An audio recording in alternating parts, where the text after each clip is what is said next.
Hello everyone, welcome back to my channel. పలుకే బంగారమైన serial మే 2వ ఎపిసోడ్లో ఏం జరిగిందో ఇప్పుడు తెలుసుకుందాం. శివ కోసం సత్యమ్మ రోడ్డు మీద తిరుగుతూ కనిపించిన వాళ్ళందరినీ అడుగుతూ ఉంటుంది. అయితే శివ ఎక్కడున్నాడో మాకు కనిపించలేదని వాళ్ళంటారు. ఈ సత్యమ్మని వదిలేసి ఎక్కడికి వెళ్ళిపోయావు అని బాధపడుతూ ఉంటుంది. ఇక అప్పుడే కాంతమ్మ ఎక్కడున్నావేంటి అని వస్తుంది. ఎందుకు ఏడుస్తున్నావు అని అడిగితే శివయ్య కనిపించడం లేదని సత్యమ్మ అంటుంది. శివయ్య డీసీపీ సార్ ఇంటికి వచ్చి నాతో మాట్లాడాడు అని కాంతమ్మ అంటుంది. మళ్ళీ ఏమైనా గొడవ పడ్డాడా అని సత్యమ్మ అడిగితే డీసీపీ ఎక్కడున్నాడో అడిగితే నాకు తెలియదన్నాను. నా పీక పట్టుకున్నాడు. మనిషి చాలా కోపంగా ఉన్నాడు. డీసీపీని నరికి పోగులు పెట్టుకుంటాను అంటూ అక్కడి నుంచి వెళ్ళిపోయాడు అంటుంది. స్టేషన్కి ఏమైనా వెళ్ళుంటాడా అని సత్యమ్మ అనగానే బహుశా అక్కడికే వెళ్ళుంటాడు. ఏదో ఒక గొడవ జరగడం, శివని అరెస్ట్ చేసి స్టేషన్లో పెట్టడం ఇదంతా మామూలే కదా అని కాంతమ్మ అంటుంది. ఇప్పుడు నేనేం చేయాలి అని సత్యమ్మ కంగారు పడిపోతూ ఉంటుంది. ఇక కాంతమ్మ డీసీపీ సార్ వాళ్ళమ్మని శివ తనమ్మ అంటున్నాడేంటి అని అడిగితే ఆ కథ నీకు తర్వాత చెప్తాను, స్వరమ్మ ఎక్కడుందో చెప్పు అని అడిగితే నాకు తెలియదు అని కాంతమ్మ అంటుంది. నీకు తెలియకుండా ఉండదు, ఆపదలో ఉన్నాను, దండం పెడతాను చెప్పమ్మా అని సత్యమ్మ బ్రతిమలాడటంతో చెప్తాను, నేను చెప్పినట్టు ఎక్కడా చెప్పొద్దు అని వివరంగా జరిగింది మొత్తం చెప్తుంది. ఈ విషయం బయట ఎవరికి చెప్పొద్దు అంటుంది కాంతమ్మ. డీసీపీ తుపాకీతో కాల్చి చంపేస్తారు అంటుంది. నువ్వు భయపడొద్దు, నువ్వు చెప్పమన్నా కూడా నేను చెప్పే పరిస్థితిలో లేను అంటుంది సత్యమ్మ. ఇక పోలీస్ స్టేషన్కి జానకి, హాసిని, దాసు ముగ్గురు కూడా వస్తారు. సహదేవ్ బయటికి వెళ్ళండి అని అడ్డుపడతాడు. నేను శివతో మాట్లాడాలని హాసిని అంటుంది. డీసీపీ సార్ శివని అరెస్ట్ చేశారు అంటాడు సహదేవ్. ఏం చేశాడని అరెస్ట్ చేశారు?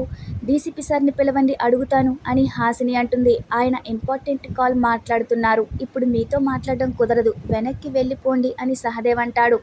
అసలు ఎందుకు అరెస్ట్ చేశారు, ఏ సెక్షన్స్ పెట్టారో మీకు చెప్పాల్సిన అవసరం కూడా నాకు లేదు. సందీప్ సార్ మీద దౌర్జన్యం చేశాడు, సార్కి గన్ గురిపెట్టాడు అని సహదేవ్ అంటాడు. ఇది చాలా, ఇంకేమైనా చెప్పాలా అని సహదేవ్ అంటాడు.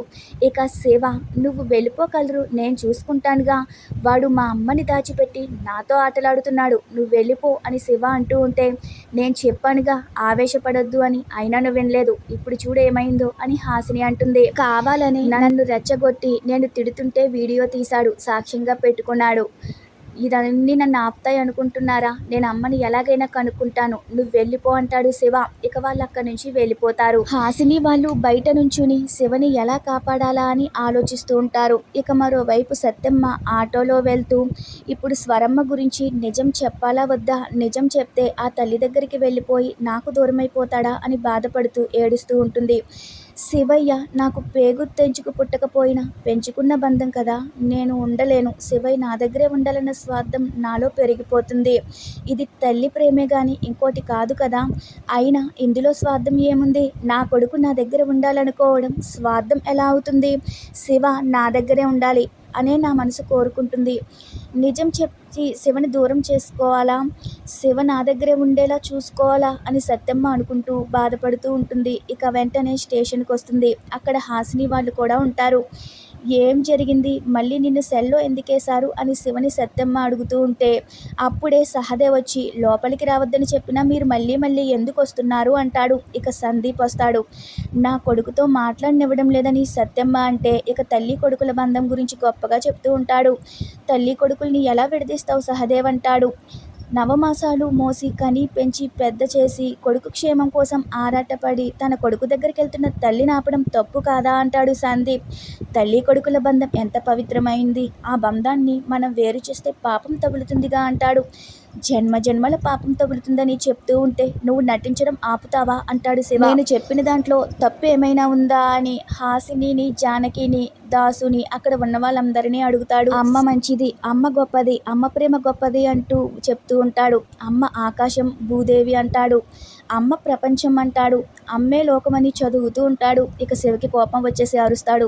అలా అరుస్తావేంట్రా, మీ అమ్మ సత్యమ్మ నిన్ను చూడ్డానికి వస్తే సహదేవ్ ఆపుతుంటే కొడుకుని చూడ్డానికి అమ్మ వచ్చింది, అమ్మని చూడాలని కొడుకు తహతహలాడుతున్నాడు, చూడనివ్వు మాట్లాడినివ్వనే కదా అంటున్నాను, నేనేమైనా తప్పుగా అన్నానా అని సందీప్ అంటాడు. సత్యమ్మని మాట్లాడనివ్వు అంటాడు సందీప్. ఇక సత్యమ్మ శివతో ఎందుకు ఇక్కడికి వచ్చావు, ఎందుకు ఇలా చేసావు అని అడుగుతూ ఉంటే అప్పుడే జానకి ఇదిగో ఈ డీసీపీ సార్ని కొట్టి తిట్టి గన్తో బెదిరిస్తే లోపల వేశారంట అని చెప్తుంది. ఎందుకు ఇలా చేస్తున్నావు అంటుంది సత్యమ్మ.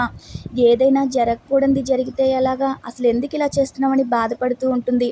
నువ్వు ముందు ఏడవడం ఆపు, చెప్పేది విను. మా అమ్మ బ్రతికే ఉందని కలర్ చెప్పిందిగా, నిజంగానే మా అమ్మ బ్రతికే ఉంది అంటాడు. ఈ డాక్టరే కైలా అని తెలిసింది. అలాగే మా అమ్మ ఎవరో కూడా తెలిసింది. డీసీపీ మా అమ్మ అని చెప్పుకుంటున్నాడుగా, ఆవిడ వాళ్ళమ్మ కాదు మా అమ్మ అంటాడు శివ. మా అమ్మ చనిపోయిందని 15 నెలల క్రితం అబద్ధం చెప్పి నన్ను మోసం చేశాడు అని అంటాడు. ఇవన్నీ ఇప్పుడెందుకు చెప్తున్నావు అంటుంది హాసిని.